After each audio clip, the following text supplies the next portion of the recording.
नमस्कार। होली का त्योहार तो हम सब मनाते हैं, रंगों से खेलते हैं, लेकिन होली से ठीक एक दिन पहले जो आग जलाई जाती है यानी होलिका दहन, उसके पीछे एक बहुत ही दिलचस्प और प्राचीन कहानी है। आज हम उसी कहानी में उतरेंगे, एक ऐसी कहानी जो हमें बताती है कि अच्छाई की जीत हमेशा होती है। कभी सोचा है कि रंगों के इतने खूबसूरत त्योहार की शुरुआत आग से क्यों होती है? मतलब अजीब बात है ना? तो बस इसी सवाल का जवाब ढूंढने के लिए चलिए इस कहानी को जरा और करीब से जानते हैं। तो देखिए, होलिका दहन जो है वो फागुन महीने की पूर्णिमा को होता है और इसका मतलब सीधा सा है, बुराई पर अच्छाई की जीत। ये आग सिर्फ लकड़ियों को नहीं जलाती, बल्कि ये एक प्रतीक है अपने अंदर के डर और सारी नेगेटिविटी को जलाकर खत्म करने का। अब आते हैं इस कहानी के विलेन पर। नाम था हिरण्यकश्यप, एक बहुत ही शक्तिशाली असुर राजा। उसने इतनी घोर तपस्या की कि उसे अपनी ताकत पर घमंड हो गया। मतलब वो अहंकार में पूरी तरह डूब चुका था। और उसकी तपस्या का फल क्या मिला? उसे मिला एक वरदान, और ये वरदान दिया था सृष्टिकर्ता भगवान ब्रह्मा ने। इस वरदान के मिलते ही हिरण्यकश्यप को लगा, बस अब तो मैं अमर हो गया हूं, अब मुझे कोई नहीं मार सकता। लेकिन ये वरदान कोई सीधा साधा वरदान नहीं था, इसमें कुछ शर्तें थीं। और शर्तें भी कैसी कि उसे ना कोई इंसान मार सकता है, ना कोई जानवर, न घर के अंदर, न बाहर, न दिन में, न रात में, और तो और किसी भी हथियार से भी उसकी मौत नहीं हो सकती। अब आप ही सोचिए, ऐसी शर्तों के बाद तो कोई भी खुद को भगवान ही समझेगा ना। बस यही हिरण्यकश्यप ने किया, और घमंड में आकर उसने अपने पूरे राज में भगवान विष्णु की पूजा पर पाबंदी लगा दी।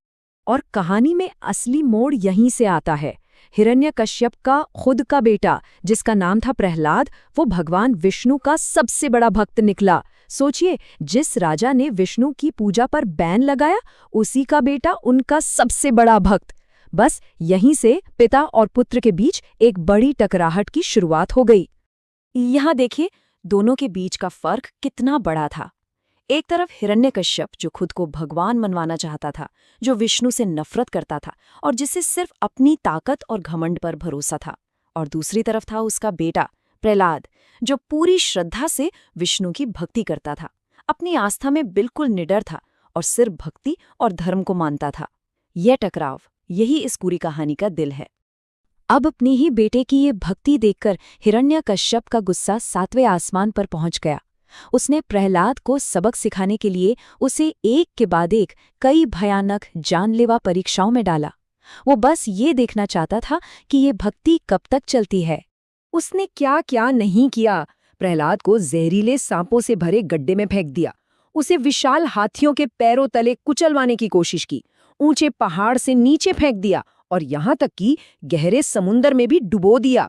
लेकिन हर एक बार भगवान विष्णु ने चमत्कार किया और प्रहलाद को बचा लिया। वो हर बार सही सलामत बाहर आ जाता और उसका विश्वास वो और भी पक्का हो जाता। जब हिरण्यकश्यप के सारे तरीके फेल हो गए तो उसने अपना आखिरी और सबसे खतरनाक दांव खेला। उसने अपनी बहन होलिका को बुलाया। अब होलिका के पास भी एक खास शक्ति थी, एक वरदान था। देखिए, होलिका को भी भगवान ब्रह्मा से एक वरदान मिला हुआ था।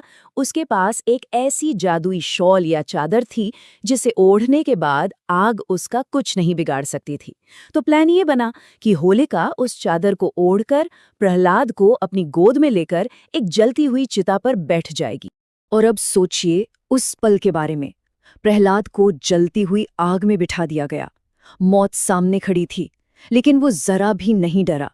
आंखें बंद और मन में बस एक ही नाम, श्री हरि, श्री हरि। ये उसके विश्वास का, उसकी भक्ति का सबसे बड़ा इम्तिहान था। और तभी कहानी का सबसे बड़ा मोड़ आया। वो वरदान जो रक्षा के लिए मिला था, उसका इस्तेमाल एक निर्दोष की जान लेने के लिए हो रहा था। और जब भी शक्ति का गलत इस्तेमाल होता है तो वो शक्ति काम नहीं करती। होलिका का वरदान फेल हो गया। हुआ ये कि अचानक एक तेज हवा चली और वो जादुई चादर होलिका के ऊपर से उड़कर सीधा प्रहलाद के ऊपर आ गई।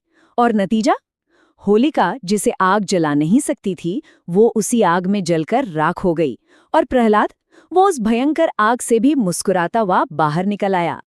और बस यही वो पल था जो हमेशा हमेशा के लिए बुराई पर अच्छाई की जीत का सबसे बड़ा सबूत बन गया। इसी घटना ने होलिका दहन के त्योहार को जन्म दिया।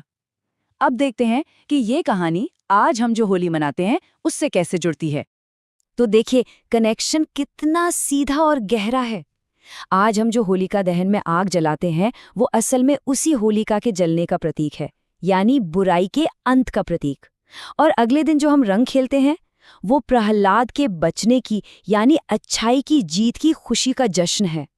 और इस सब का संदेश बहुत साफ है। विश्वास और अच्छाई के सामने घमंड और नफरत हमेशा हार जाते हैं। तो आखिर में बस एक सवाल रह जाता है सोचने के लिए कि कैसे हजारों साल पुरानी ये कहानियां, ये आस्था की बातें आज भी हमारे त्योहारों में जिंदा हैं और हर साल हमें वही एक जरूरी सबक याद दिलाती हैं।